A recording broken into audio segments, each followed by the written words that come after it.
Nick, after the game, you were asked about having Jalen out there in the last couple of minutes, down 23. I was just wondering if, retrospect, a few days later, if you've rethought that or if you still feel the same way. Yeah, I feel the same way, but I understand that there's never a completely right answer there. I think I answered this. Did I answer it on the radio yesterday? I think that's right. Yeah. Basically, what I said, I'll just repeat what I said was, we scored with 5:33 left in the game. And we were still rolling there trying to, we were down 21, and we scored with 5:33. They scored at 5:16, so I didn't feel like it was that much of a difference of scoring it. Now, when it got down to 3 minutes, it's different. If they would have scored with 3 minutes left, then maybe I would have thought differently of it. But I felt like if we could get another big one, we'd be in that same scenario. We still had timeouts, and yeah, that's why I did what I did. I understand that there'll be criticism of that and questions of that, but that's okay. But that's essentially why I did what I did. His rushing numbers, Nick, are down kind of across the board, with the exception of touchdowns to this point in the season. What are the different factors that are going into just different styles of the way teams are playing, and so. Sometimes the teams aren't going to let him carry it if it's some sort of read. Now, it doesn't always have to be a read. Sometimes it can be a designed run. But like I said, we always look for his protection at first and protecting him. And there was a stretch of time, like if you look at the body of work, there was a stretch of time where we weren't running them much at all. And so that factors into a number when it's 12 weeks into the season. Against Buffalo, he had a game where he really ran the ball well. And so, just the ebbs and flows of the season and the way some teams are playing you. Cowboys are obviously good, but they've been otherworldly at home. Is there anything you can see 14 in a row and a lot of them not close that they're doing there that is different? Obviously they're a really good football team, like you said, and well coached, great players. And so, obviously anytime in this league, every little thing matters, right? Playing at home matters, and that can give you an advantage. And obviously, they've done a really nice job of taking advantage of that. Them being on their turf, them being with their home crowd. To say they're playing a different style, I wouldn't say that I notice anything like that, but. They sure as heck been really good at home, so it'll be a challenge for us. Nick, it's probably a little more obvious what Dallas means in the passing game to everyone, but in the run game, how much have you missed his contributions? Yeah, anytime you lose a player like Dallas, like we've been without for a little bit here, you're going to be affected. And now, especially with Dallas, he's such a good player. Why is he one of the better tight ends in the NFL? Because he can. Because he's really good in the run game and he's really good in the pass game. And so, now the guys have done a good job of filling in for him, with Jack and Albert and Grant. They've done it, and Noah. They've done a good job of filling in for him. But, Dallas is who he is because, he's a really good player. And, we'll see how this week goes with if we get him back. Nick, Josh Sweat is playing 18% more snaps this year versus last year at this time. His production is down the last 5 games, 1 sack, not many hits and pressures. Is there a correlation there, or is it just that he's playing some pretty good left tackles during that span as well? We felt like Josh obviously we didn't win the game last week, but like he's been a pretty good closer. He had a good close against Kansas City. He had a pretty good close against Dallas the week before that, and so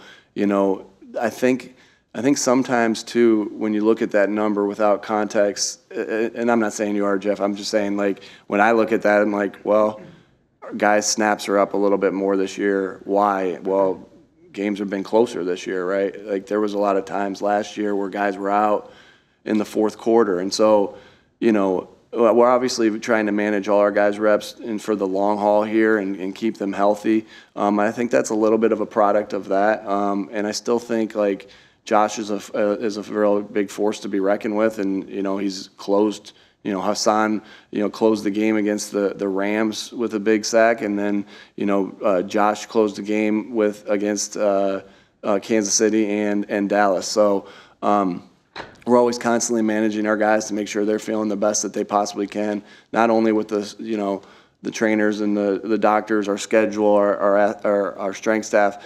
not only with that, but also their reps. So we're aware, but sometimes that is the course of the game. Like, and when you're in those final moments of a game, like the Kansas City game, like the Dallas game, you're going to put your best guys in and help and try to help it close them out. In addition to Dallas's 14-game winning streak at home, you guys have also lost 5 in a row there dating back. The last time this organization won was 2017. I get it, you've only missed 2 of them.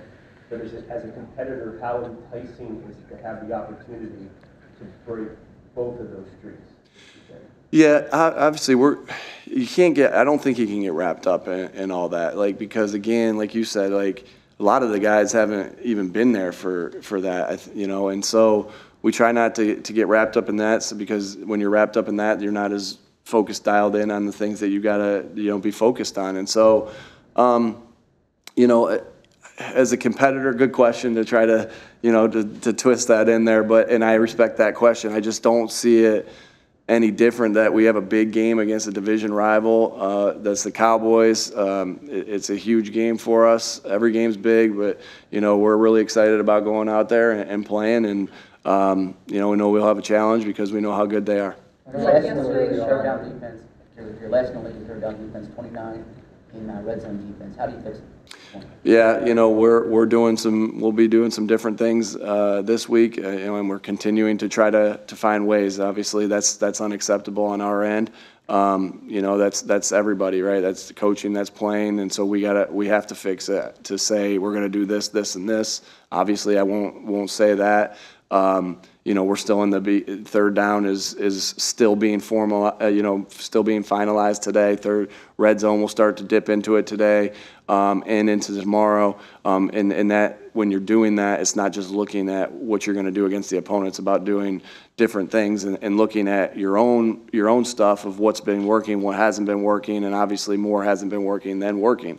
And so, it's still at the beginning stages of that, but I know it's going to be a long 2 days of us, grinding it through it and trying to get it right. Nick, I wanted to ask you about 2 different plays in that game. The first being first play of the game on offense, where the safety bit on the play action and Jack ran right by him, seemed to be wide open.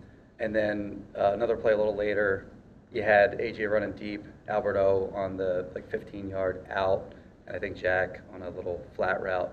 Alberto was wide open. I know what plays you're talking about. On those 2 plays, should Jalen have pulled the trigger on both of those? And is there anything to him maybe not, because it's players that he isn't often throwing to in practice or whatever during the game? Yeah, I don't think, obviously we go through each play and talk about how to read it and things like that. And in that particular play, on the first play, speaking of, our design was to go, without getting too much into it, was Jack was part of the play to clear out. And if you ask the quarterback to read everything on the field, you're going to affect his ability to read some things on the field, right? And so you can't, it's like, and that's just how I've always believed to coach the quarterback and just get him, and that just focused on this one part. I don't know how many times I've heard when I go work a guy out or something like that, they're like, well, I had to look from here. You don't, when you have to look at so much, again, your processing speed is going to slow down and you're going to hold the ball a little bit longer and the rush is going to get there. And so you have to define reads a little different. So I'm telling you that Jack wasn't part of that read. And so when something like that happens and a guy pops, I'll always take that. Jack popped, I got it, but he wasn't part of the read, and that's how I told Jalen to read it that day. As far as your second question, it's really hard. Like the snap, the quarterback center exchange, wasn't clean there, right? And so he's picking that ball off the ground, and that's tough, right? That's tough. I mean, anytime you're grading more about the snap and the center QB exchange than you are about, hey, Jalen should have thrown the ball right here because, you're not in a rhythm, right? It's boom, I got to pick the ball off the ground. Now I got to get like that. That's really hard. And so, in my eyes, that when we put the numbers on the film of, hey, what happened here, Jalen's number's not on there for that one, because, it's just it was more about that exchange than it was, and then the read of the play. To follow up on that, sort of the accountability part of it, you're big on that when you put the numbers up. When you have a quarterback that's so good extending the play, what's that balancing act for you when you're like, bang, maybe this football should be out versus this guy makes a lot of plays?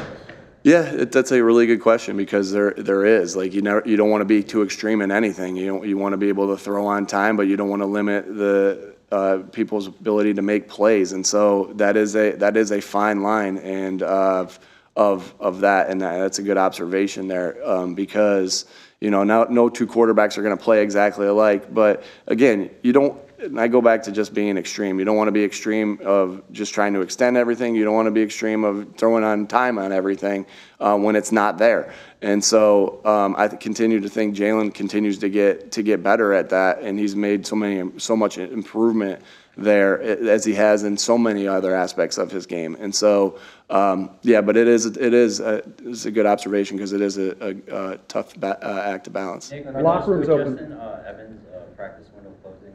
Can you share any information on the setback that he suffered? Yeah, obviously he won't be back. Obviously the window is closed, and sometimes that's the case. So you open it back up, and you're hopeful that somebody gets back, that they're going to get back. And in this particular case, he didn't. Obviously we'll miss him. We've missed him because I think he's a really good player. That was contributing on defense and on special teams. So we'll miss him. Obviously, we were all hopeful to get him back, and bummed that we don't. I know it's still been early with Shacklin just getting him this week. What is some of the interaction you've seen so far? And I know from y'all's time in Indy, during practices, he could be energetic with play. What do you expect from that? I expect that, and obviously only he was with the coaches all day yesterday with the players being off, trying to get caught up onto the defense, and. Only time I saw him really today was in the team meeting. I didn't really see where he was sitting, so I don't have the but I know who he is as a person, and I know he'll fit in great in this locker room with the guys, and excited about that. Nick, there were a couple of fans out here this morning holding signs saying "Run the ball." Given the way you guys are built, and given the way the league has changed over time, is there any part of you that's still surprised that people wanted to fall to that? We gave them coffee. No, hey, I love our fans. I love their passion and their energy. That's not the first time I've heard run the ball. And you know what? And we do need to run. We do need to continue to try to run the ball. And so no, I'm not surprised by that, and I appreciate their energy because I know that same energy of those guys sitting out there this morning when I drove in. They're going to have that same energy when they're cheering us on in the stadium, and I'm thankful and grateful for that. A couple more. It's been a long time since you've had a week like this coming off that type of. Yeah, it's not fun. Yeah. So what's the messaging to the team as you brought them in today? Yeah, we'll keep the messaging this week just in-house and inside, and just it's not anytime after you lose, it's always about getting back up. One thing I think so awesome about this game that's unlike any other. To me, is unlike any other profession, but I've really only done this profession, so I don't quite know 100%. But it's like it teaches you so many good life lessons of you're being up, being down. Like how many times is that like that in life, right? And being able to, especially when you're down, being able to manage your yourself when you're up, and then really being able to pick yourself up off the ground when you're down. And so. That's another reason I love this game so much, is that it just teaches you that. And shoot, we've all been here before. Everybody in our room has been here before, where you have to pick yourself back up. Nobody's gonna care if you're down, except for the guys in this room, and we'll pick ourselves back up and go again. And so that's a lesson you can always learn after a loss. And at some point you've heard me say this before, you have to drag yourself through the mud in order to grow. And that's not comfortable, but it's necessary. And then it's about understanding why you're here in the first place, and having that confidence going into the next game. Nick, I'm sure you saw that Mike McCarthy is having surgery today for appendicitis. I'm wondering if you've ever had that situation where, as an assistant, you have to, make up for the absence of a coach and kind of putting yourself in McCarthy's shoes this week? Yeah. Obviously prayers to him and his family that he recovers well from this, and I know that's a scary thing. And so I think what I remember as far as this, I'm thinking about this particular, this is the first thing that came to mind. Matt Castle had appendicitis one year, where he missed the game and was back the next week. I was just talking about that with Alex Tanney and Jalen and Marcus, and 2 of the 3 guys right there had been with Matt, right? So 3 of us, Alex was his teammate, and so was Marcus, and so I was just reliving that a little bit. That was 2010, I believe, and he came back and played a really good game again at St. Louis the following week. So that was my only experience with that. But I think there's probably something I'm remembering appendicitis, and there's probably something I'm not. How about COVID year? Yeah, that's what I was just about. Yeah, hold on. That was probably something in COVID year that I'm just not remembering right now, but that was the norm at that time, right? And I remember Frank never missed a game, but I know he had protocols of like, all right, if I miss, boom, here's what's happening, boom, boom, boom. So we were all ready in those scenarios. Nick, yesterday. All right, last one. Yeah. Yesterday, Sean Desai took kind of fault and full responsibility for the defensive performance on Sunday. We know you come from an offensive background, but what kind of involvement, if any, do you have on the defensive side of the ball this week to kind of get them ready for Sunday?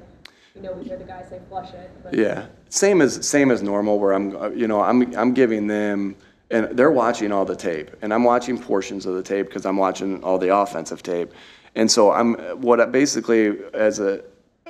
always giving my expectation, and what I mean by that is there's some things that are like, okay, here's what we want to do this, and that's not a lot, right? Because that's not my expertise, but what I like to give them is the offensive point of view. And I feel that's how I help the defensive coaches out, to give them that offensive point of view. Well, they're trying to do this with this. Now, I know it hurts us if this happens, and we got to figure out what that is going to be for us.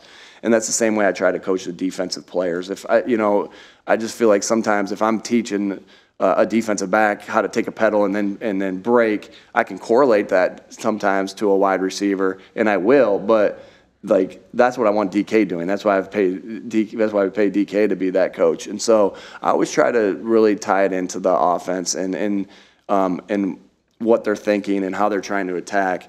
And so my involvement will be very similar to that because I got a lot of faith in these guys. All right, thanks, folks. Thanks, everybody.